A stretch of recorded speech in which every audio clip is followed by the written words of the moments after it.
Hey, how you feeling? How'd your team do this weekend? My name is Adrian, this is Rabona TV, and I've got everything that you need to know about this weekend of football. So let's start with goal scorers. First off, a big shout out to Lionel Messi, who scored his 50th goal of the season in his 49th match of the season against Villarreal, which is a huge accomplishment, especially since at times during this season, he hasn't really looked like he could be bothered. And he still manages 50 goals. Also, credit to the rest of MSN as they have now scored 100 goals collectively this season, so great job.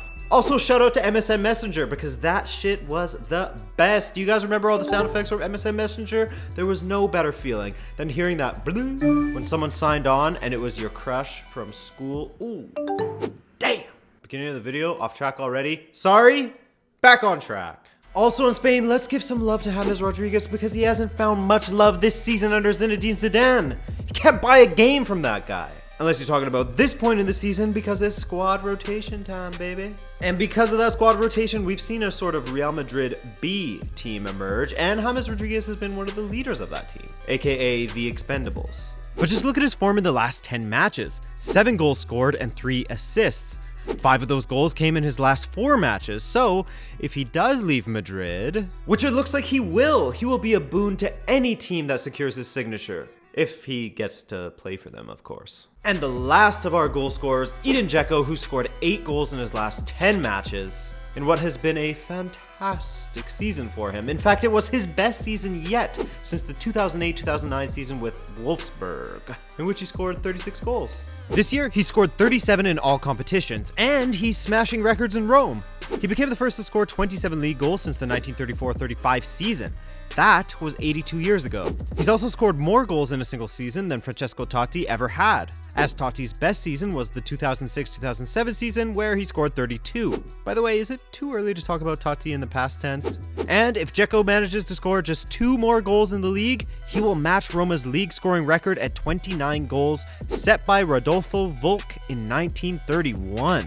Now, I won't say much on the Arsenal vs Manchester United game because, well, everyone knows everything about that match and how Wenger finally beat Mourinho and Mourinho finally lost at the Emirates and blah blah blah blah blah. But these two managers have been accused of being frauds in their time, even if I certainly don't think that they are. But who do you think has been the biggest fraud of all the managers in the top 7? Guardiola, who started so well with City but has certainly tapered off. Mourinho, who spent $1 bajillion last summer. I think that was the actual number, it was $1 bajillion. Well, you could make an argument for Jurgen Klopp falling short the most of his grand reputation when he came into Liverpool, as he was seen as a messiah-like figure.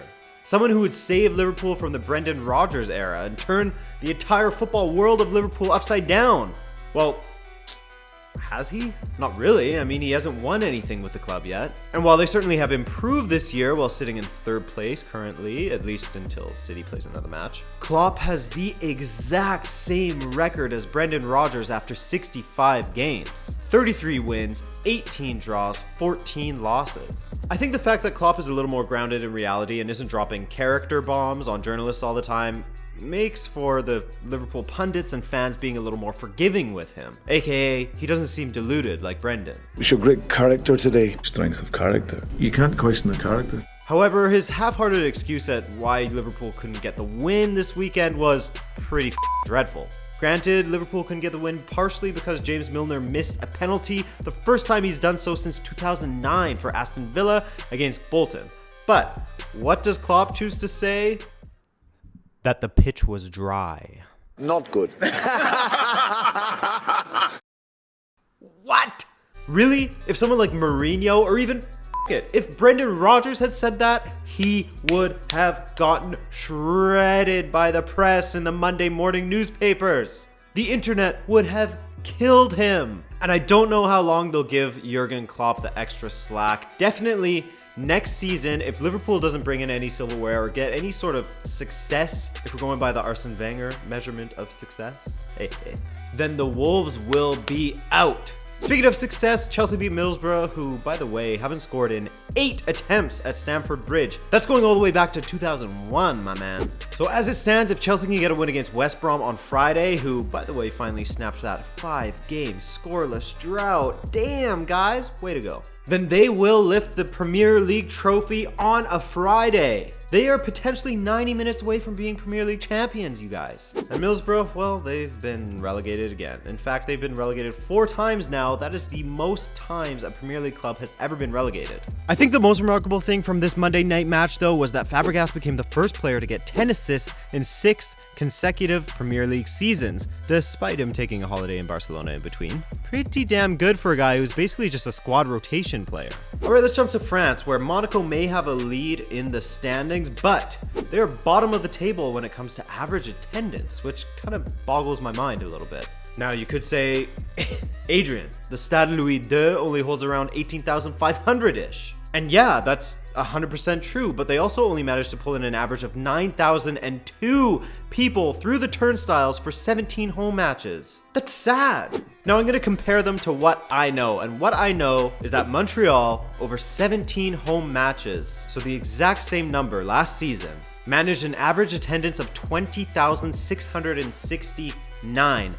No, I didn't know that off the top of my head. I had to look it up. Now that truly is a shame that a team that is capable of playing in the latter stages of the Champions League can't even fill half of their stadium, well, the second half of their stadium, for a home match in the league.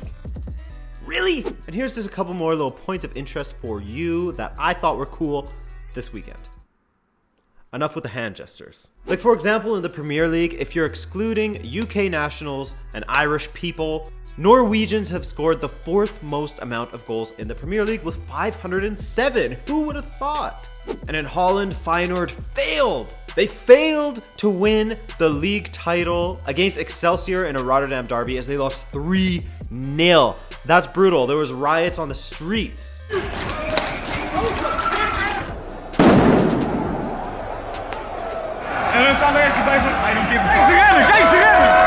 So, Ajax now have a small chance of stealing that league title on the last day of the season, which is this Sunday. So guys, if you want some exciting football to watch, have both your laptop and your mom's desktop computer open.